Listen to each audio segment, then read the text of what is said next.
begin today's lecture. For today's lecture, we're going to build upon, it's going to bring together a lot of ideas that we've already encountered.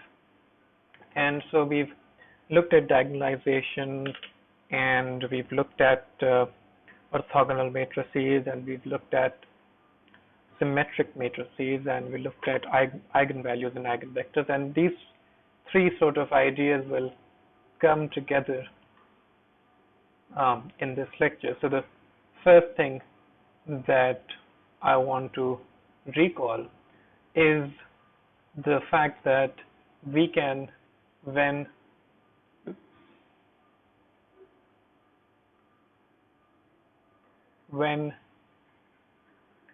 A has n independent columns, when A have n independent eigenvalues, this is something that we've been doing for the last two lectures, we can diagonalize A, and so we can write A as xd x inverse, where this matrix, this is the matrix which has the eigenvectors v1, v2, and so on, vn, and this is the matrix, right? This has the eigenvectors as the columns, and this matrix is just all the eigenvalues placed on the diagonal with the rest being zero, and this is just the inverse of this matrix. So that's the first thing I would like to bring your attention to. The second idea is that of symmetric matrices, right? So we've seen symmetric matrices and we know a few things about them. Specifically, we know that if I have a symmetric matrix S, so symmetric matrix, then S is equals to its own transpose, right? That's the property of being symmetric. And today I'm going to add a couple more facts into this, right? So we know that if S is symmetric, when we do LU factorization, we've already seen that you can do something like L D L transpose, right? When you do LDU factorization for S, then it actually becomes the upper triangular matrix is just the transpose of the lower triangular matrix. So that's one property that we already know. And the two new properties that I would want to add are the following. The first property is that it has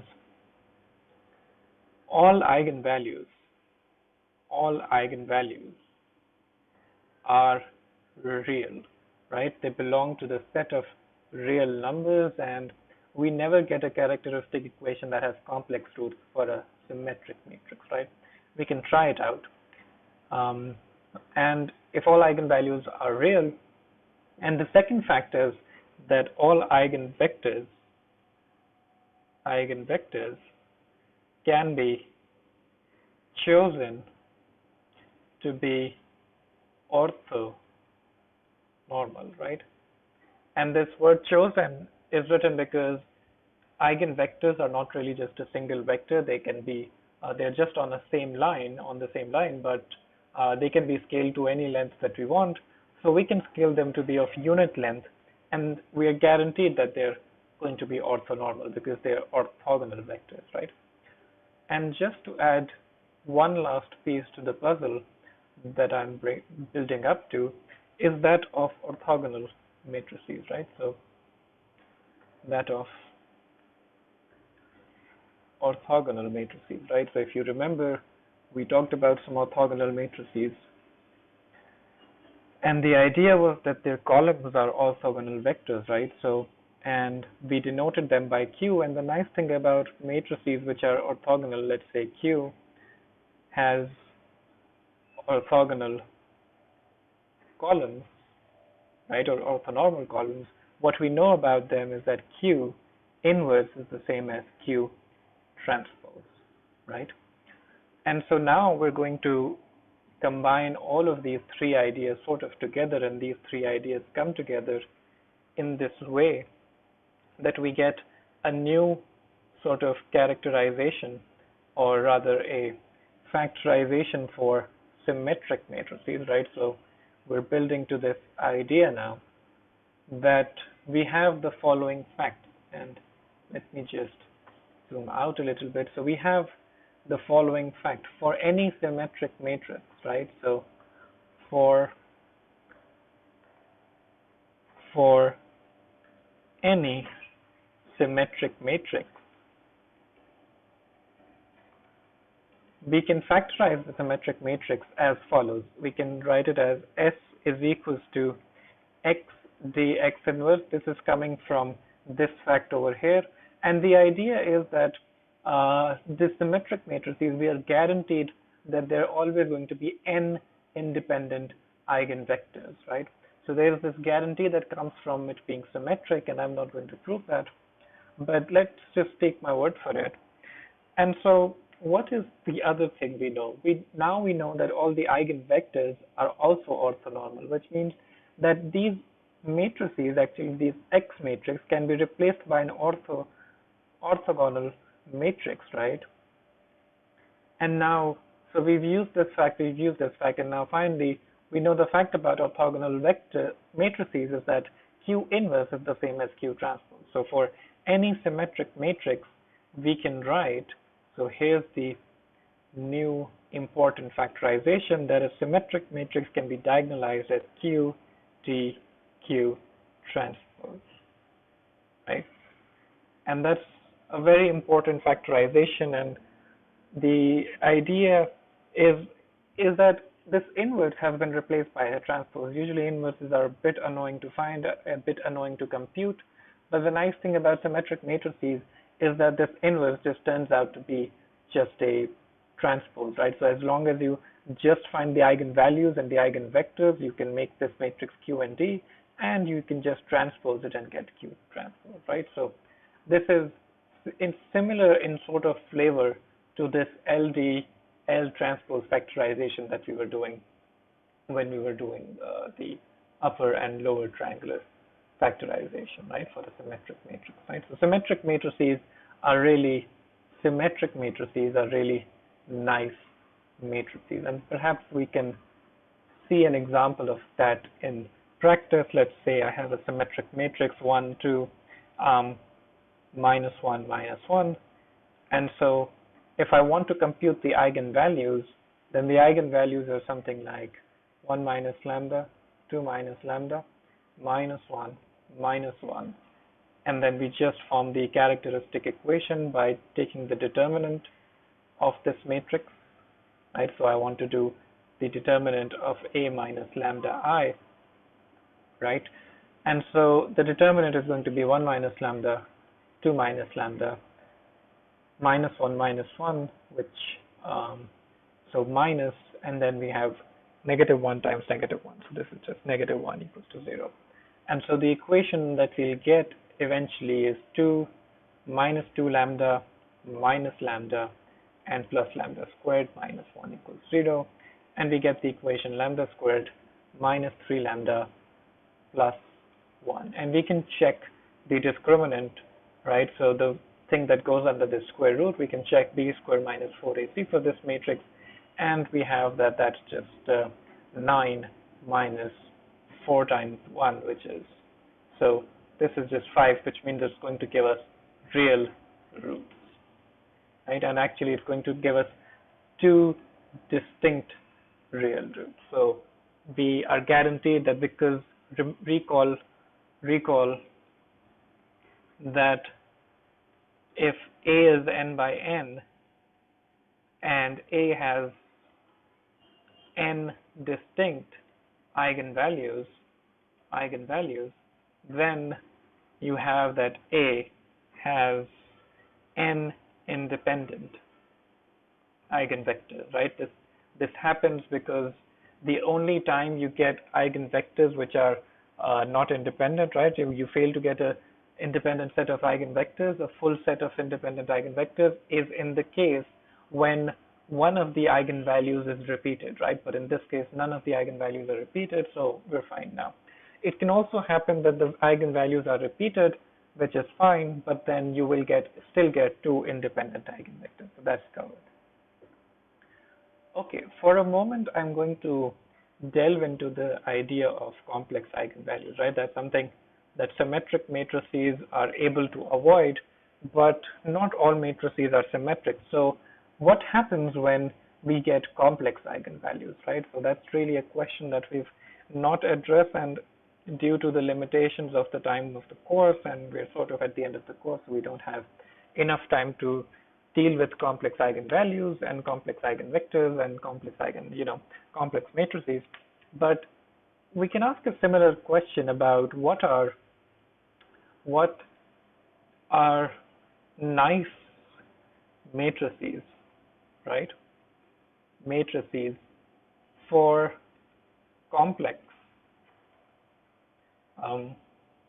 for a complex valued matrix for a set of complex valued matrices, right? And so here we saw that if matrices are real valued, then the nice set of vectors are these symmetric matrices which have S is equals to ST. And over here in the set, when we are dealing with matrices which have complex numbers in there, then these actually the nice matrices, the answer to that is these matrices which have this following property, that is H is equals to H conjugate transpose. So that not only are the entries transpose of this matrix, right, they're inverted, but they're also the conjugate. So if you remember the conjugate of a complex valued number, a plus bi, then the conjugate is just a minus bi, right? So that's sort of this is something that I'm leaving for you to explore on your own, and you can think about what happens, right, in that case. Okay. Right. So that's the idea of, we can see getting complex eigenvalues if we try. Let's suppose try to find the eigenvalues of this matrix 0, 0, and -1, -1. If I try to compute the eigenvalues of this matrix, I get minus lambda minus 1, minus 1 minus lambda. And so I get an equation, the characteristic equation, right, equals to 0, gives me lambda squared minus 1 is equals to 0. So let me just make this plus 1. So I get lambda squared plus 1 is equals to 0, but the roots of that negative lambda squared equals to -1 are just lambda equals to plus minus I. So you can get so this was a real valued, this was a real valued matrix with complex eigenvalues. So that can happen, right? So actually, if you want to look at the full set is actually includes all the complex matrices as well, complex valued matrices as well, right? Okay, so that's the first part of this lecture. Let's move on to the second part of this lecture.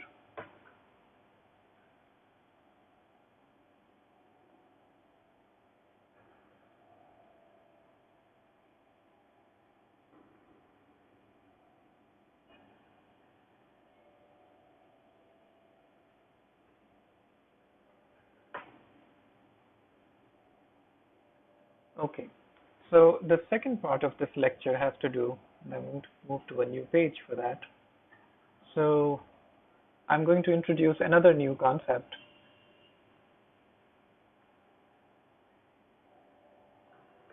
So this new concept is about symmetric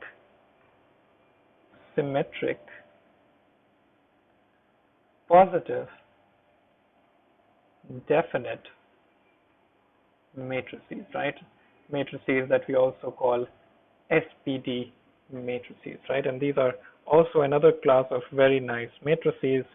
So let's look at what these symmetric positive definite matrices are. So first word, of course, gives it away that it's a symmetric matrix, but the positive definite case insists that all eigenvalues are positive, right? You can also have the case for a positive semi-definite case, and in the semi-definite case, you allow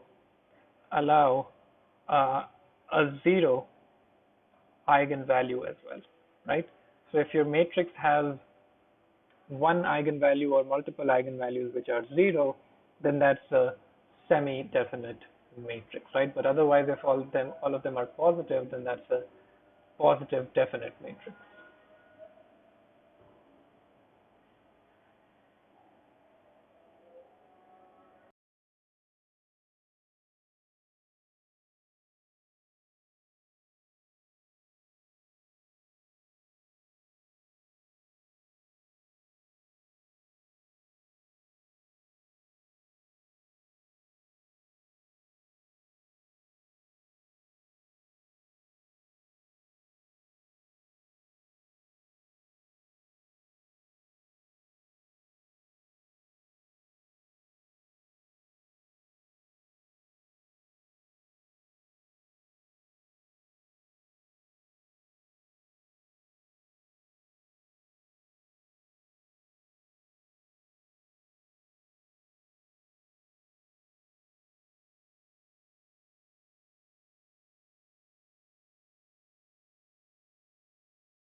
So as I was saying, in the positive definite case,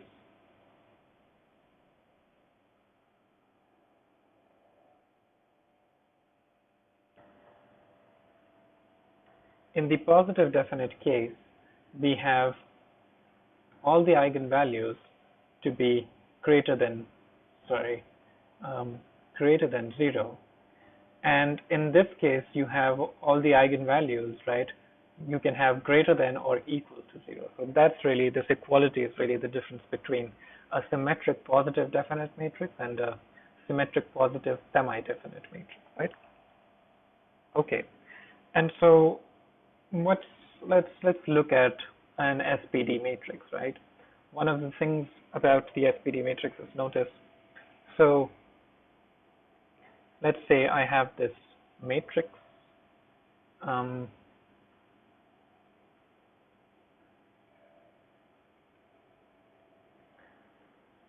right, so we have this matrix, let's say 1, 3, minus 1, minus 1, right? Okay, this is, I claim that this is a symmetric positive definite matrix because it has real eigenvalues, and they're actually all positive eigenvalues, right? And we can compute those eigenvalues as well. It's just going to be 1 minus lambda times 3 minus lambda minus 1 is equals to 0. And we can compute the eigenvalues this way, and we'll see that the eigenvalues are actually all greater than 0. And you can compute this, just a quadratic equation that you need to solve. So the question is, if I want to know if a matrix is symmetric positive definite, do I always need to find the eigenvalues? And the answer to that is no. There are multiple tests that you can do to see if my matrix is symmetric positive definite. So to see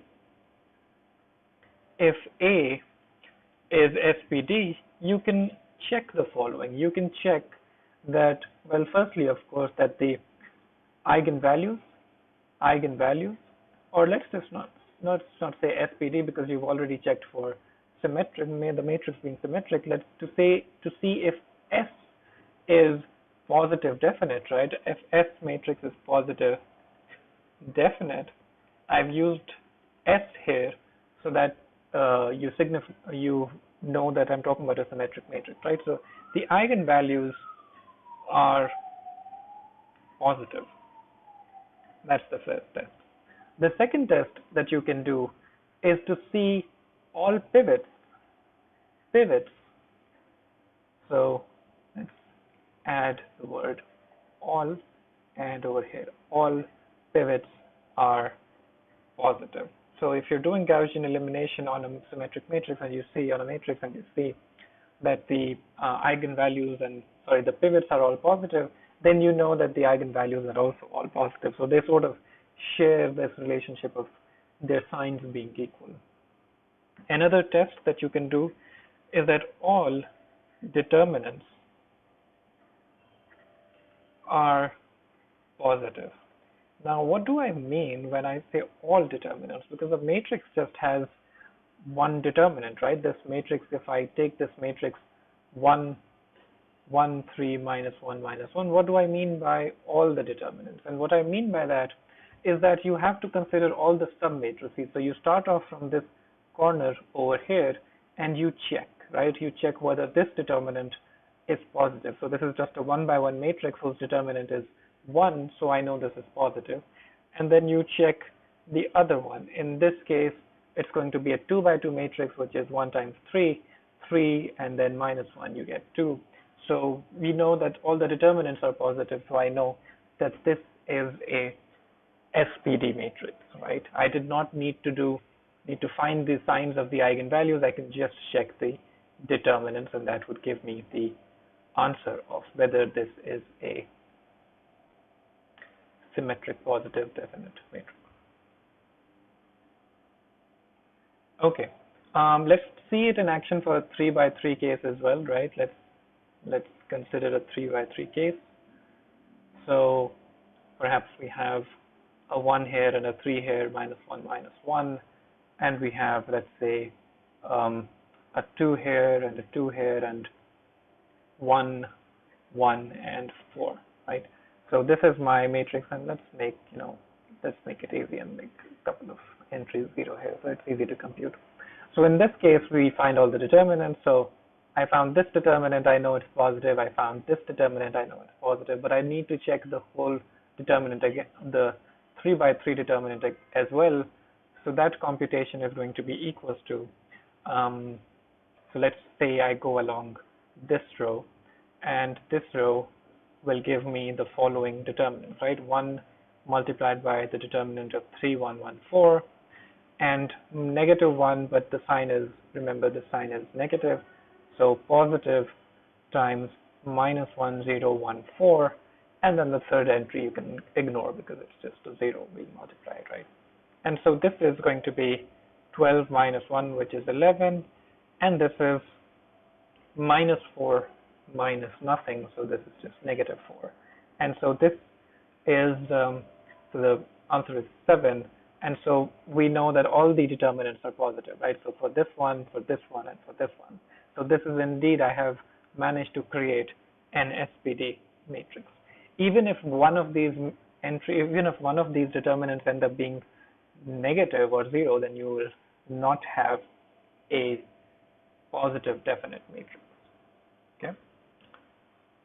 And there is one more test which we call the test for sort of the energy test, which looks something like this, which is much different in flavor to the rest of the above, right? So, and it says the following. It says XTAX, right, where this is n by n, right, and this is just an 1 by n vector, right? So this is just an n by 1 vector, and so what this test says that this is greater than 0 for all x, and that's an interesting test to have, because the problem with this test on the face of it seems like, well, how do I know that if I take a matrix and I multiply it on the left and on the right by all possible vectors, the result should be a positive number? How do I even begin to check that? Because if I start taking all the vectors, that would never end. So, but this test utilizes other properties of this matrix. So if you know something about matrix A, then you can say that, okay, you can make a guess that, okay, this might be true for all positives, right? So for example, let's say A and B are, so assume A and B, so this is an example, and B are SPD matrices, right? Is A plus B an SPD matrix, right? So we already know something about A and B, that both of these are SPD matrices. What about A plus B? If I add two symmetric positive definite matrices, do I get a symmetric positive definite matrix? And this is where this property comes in handy, right? Because I don't know what the eigenvalues are going to be, I don't know what the pivots are going to be, I don't know what the determinants are going to be, but I can certainly work with this last test and say, okay, I'm going to check whether xt A plus B times x is greater than 0 or not, right? I don't know this yet. There's a question mark hanging around this greater than sign, because it really depends on whether this is greater than 0 or not. So let's see what we can say about this. So we know the distributive law, and so we can write this as xtax plus xtbx. And now, since A is an SPD matrix, we know that this is greater than 0 for an SPD matrix.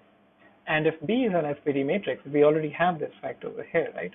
So this is greater than 0. And if you add two positive numbers, then that's definitely going to be greater than 0. And so we've answered this question in an affirmative, that actually A plus B is also, XT A plus BX is also going to be greater than 0. Notice the same is not true for A minus B. And you can think about what goes wrong in this A minus B case, right? So maybe there's something here for you to think about. What goes wrong when you try to apply the same logic that I did here on the matrix A minus B. Okay.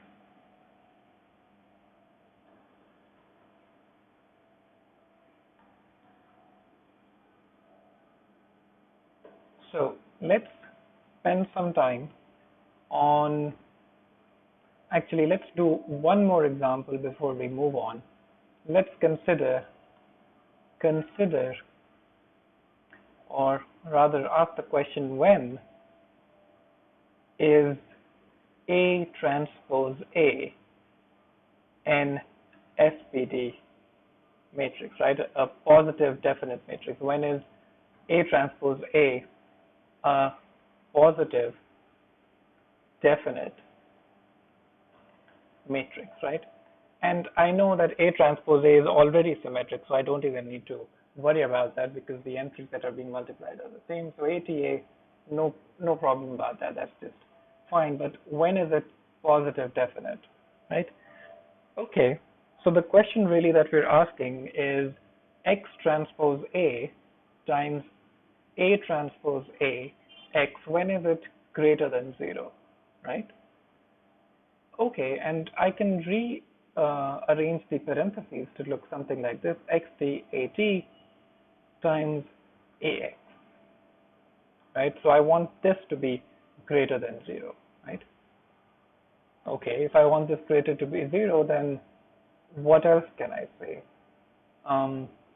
What I can say is that this little entity over here can be rewritten as A times X whole transpose, because if you recall, A times X transpose, or rather A times a matrix B, the transpose is just equals to B transpose A transpose, right? So the order changes when you take the transpose of a product, right? Okay, and so if I write this as A times X is greater than 0, so now I'm asking, when is this greater than 0? And notice that this is nothing but just the dot product, right? This is just the length squared. This is the length squared of AX. And I know that this is always, if I'm talking about the length squared of something, then it's always greater than n equals to 0.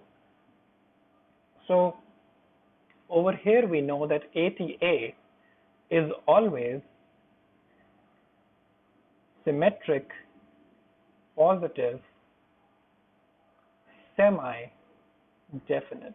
So I've answered this question that anytime you have A transpose A, you're going to get this X transpose X is going to become just this length squared, and that's always true, right? That's always greater than or equal to 0. But I don't want the inequality, this equality case. So when is AX, the length of this matrix, equals to 0? Well, of course, that's only possible if the whole vector is the 0 vector, right? That's the property of length, that unless and until the whole vector is 0, you can't get a 0 length vector, right? Okay, but this is just saying that I'm looking at the null space, right? So if I want to remove the possibility of this happening, I don't want anything to be in the null space other than, of course, the 0 vector, which is always there, but I want the null space to be trivial, right? So if I take care of the null space being trivial, right, and if I remove all the non-zero vectors which cause this to happen, then I can guarantee that the length squared will be actually greater than 0. Okay, so that's the first idea. So I want the null space to be trivial, and then note that A transpose A, I know that A transpose A is an n by n matrix, but this A matrix could have been an m by n matrix, right? So I multiply an n by m matrix by an m by n matrix to get a square matrix n by n. So A transpose A is square for sure, but A might have been rectangular. So when A is rectangular, when do we have this case? When is the null space trivial? When A is rectangular. And that's true when matrix A has full rank, right? When I say full rank, it means let's say if the matrix was a rectangular matrix like this, which had more rows than columns, right? M was greater than n, then it has only, let's say this were 10 rows and 5 columns, only 5 columns can be independent at max, right? So in this case, it's going to be when the rank is equals to n, right? So when the rank is equals to n, then I have that the null space and I have independent vectors, and once I have independent vectors, there's just a trivial null space. And so we've answered this question that when is A transpose A a positive definite matrix, right? It's always positive semi-definite. We don't need to do anything fancy for that. But to ensure that it is positive definite, you need to make sure that the null space is trivial. Okay.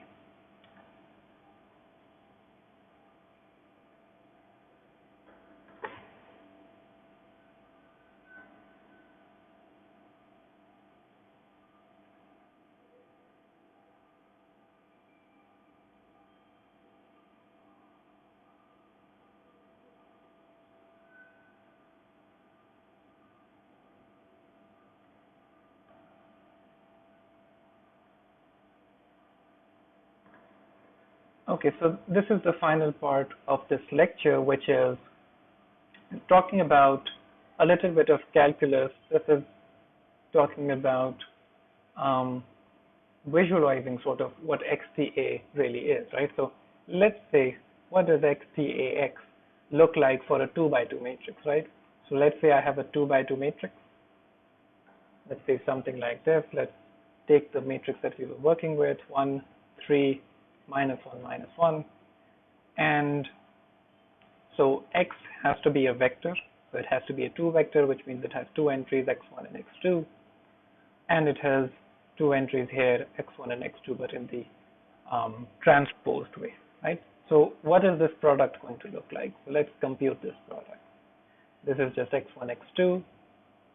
This is 1, I can write this as x1 minus x2, and this is negative x2 plus 3x, sorry, negative x1 plus 3x2, and then the result for this one is going to be what? x1 times x1 minus x2, which is x1 squared minus x1 x2, and then I have another minus x1 x2. Notice that the sign is equal because this was symmetric, right? This -1 and this -1 ensured that the x1 x2 entry both got the same number, right?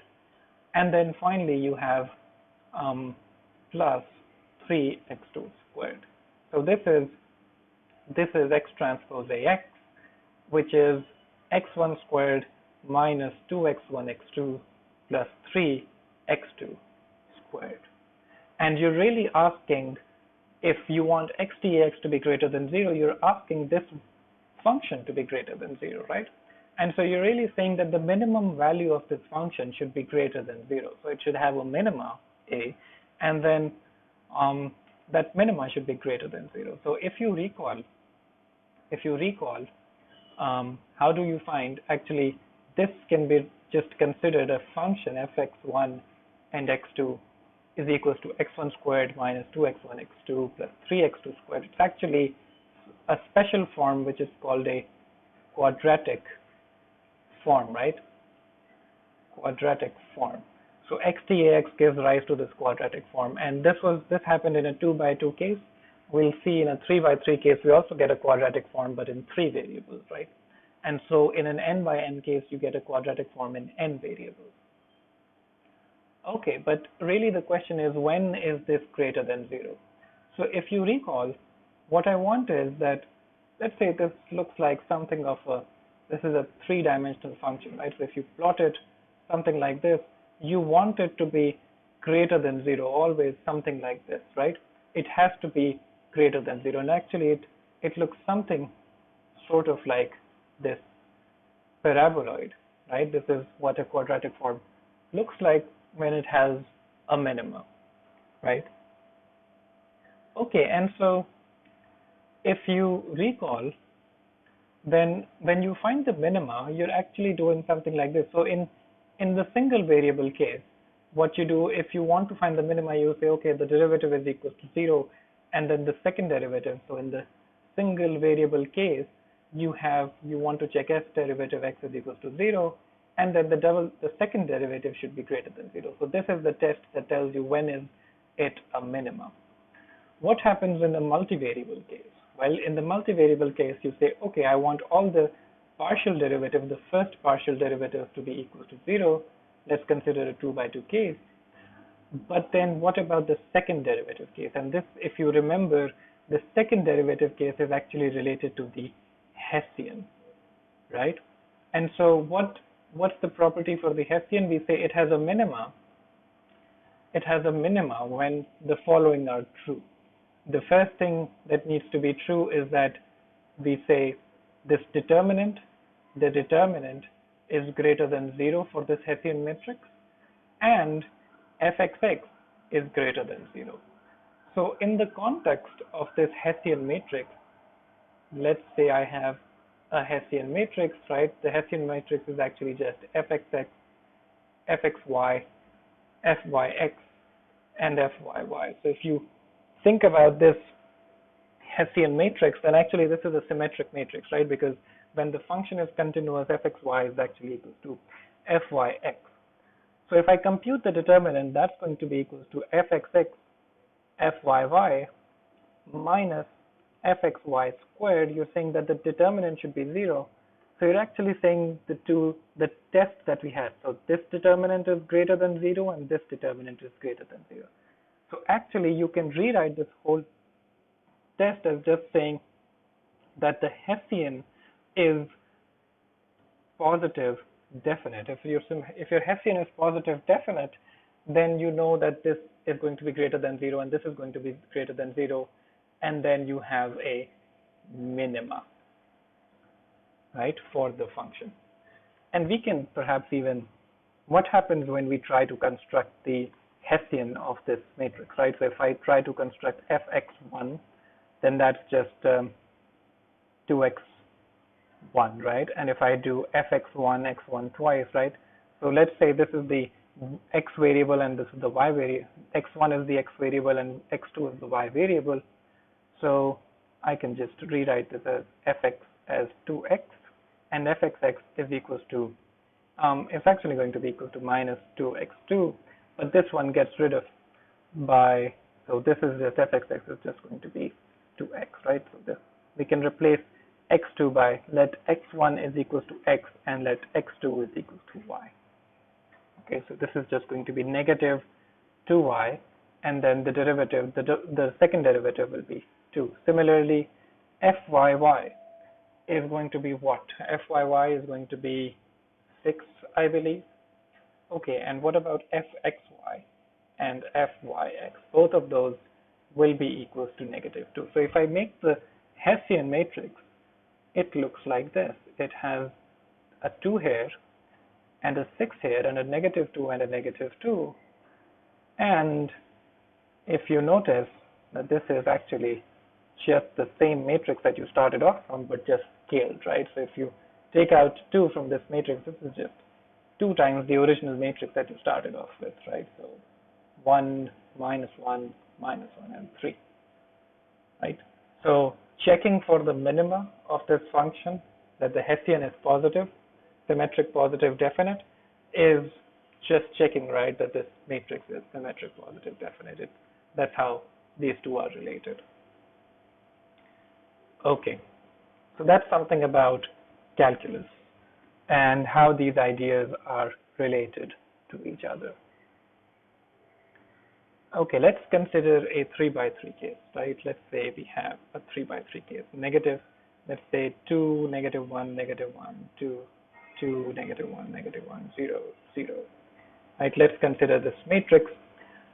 Well, if I want to check whether this is SPD, I can do the following. I can say, well, xDAX has to be greater than 0, which for that I get the following. I want to see,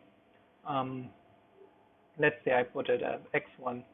So let's compute this, right? Let's compute this. It's going to be x1, x2, x3 times the whole matrix 2, 2, 2, negative 1, negative 1, negative 1, negative 1, 0, 0, and then you have x1, x2, and x3. So if you multiply these out, what do you get? You get x1, x2, x3 times over here, you just get the combinations of these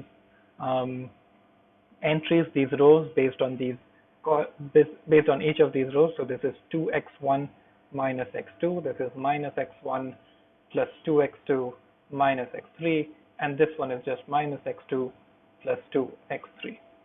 And so if you write this down, I have the following function, the following function, which is just 2x1 squared plus 2x2 squared plus 2x3 squared. So I'm first multiplying out the diagonal entries by each of these, and then I get minus 2 x1 x2 and minus 2 x2 x3, right? So you can do this multiplication and see that you get all of these terms, but this is slightly more complicated than what I was getting earlier. I don't know how to see if this is greater than 0. Actually, I didn't even check for this case, right? We said that this is greater than 0, but we didn't really check this, so we'll come back and check this, right? So let's just do it first. So in this case, actually let's complete that case. So in this case, I can actually, I can rewrite this in the completed square form. I can say, okay, so I can write this as, what if I wrote this as x1 minus x2 whole squared? Well, then it would just be x1 squared minus 2x1 x2 plus x2 squared. So the only thing that we'll be missing from, so if you compare these, the only thing that is missing is a plus 2x2 squared. So if I then write a plus 2x2 squared here, and so this is going to be equal, and so both of these terms are equal, so I can actually write this as, so I have done this, so this is actually equals to this, and now notice that this is a square, and this is also a square.